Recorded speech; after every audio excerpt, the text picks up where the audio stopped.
रुलाने वाली प्रेम कथा। एक आदमी ने एक बहुत ही सुंदर लड़की से शादी की। शादी के बाद दोनों की जिंदगी बहुत प्यार से गुजर रही थी। वो उसे बहुत चाहता था और उसकी सुंदरता की हमेशा तारीफ किया करता था।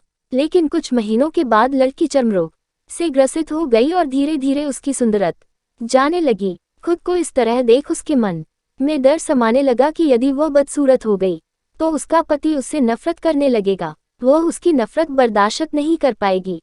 इस बीच एक दिन पति को किसी काम से शहर से बाहर जाना पड़ा।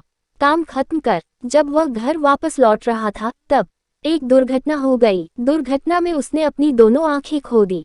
लेकिन इसके बावजूद भी उन दोनों की जिंदगी सामान्य तरीके से आगे बढ़ती रही। समय गुजरता रहा और अपने चर्मरोग के कारण लड़की ने अपनी सुंदरता पूरी तरह गंवा दी। वो बदसूरत हो गई, लेकिन अंधे पति को इस बारे में कुछ भी पता नहीं था।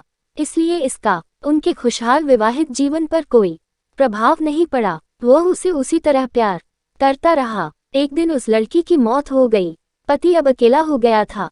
वो बहुत दुखी था। वो उस शहर को छोड़कर जाना चाहता था। उसने अंतिम संस्कार की सारी क्रियाविधि पूर्ण की और शहर छोड़कर जाने लगा। तभी एक आदमी ने पीछे से उसे पुकारा और पास आकर कहा, अब तुम बिना सहारे के अकेले कैसे चल पाओगे? इतने साल तो तुम्हारी पत्नी तुम्हारी मदद किया करती थी। पति ने जवाब दिया, दोस्त, मैं अंधा नहीं हूँ। मैं बस अंधा होने का नाटक कर रहा था, क्योंकि यदि मेरी पत्नी को पता चल जाता कि मैं उसकी बदसूरती देख सकता हूँ तो यह उसे उसके रोग से ज्यादा दर्द देता।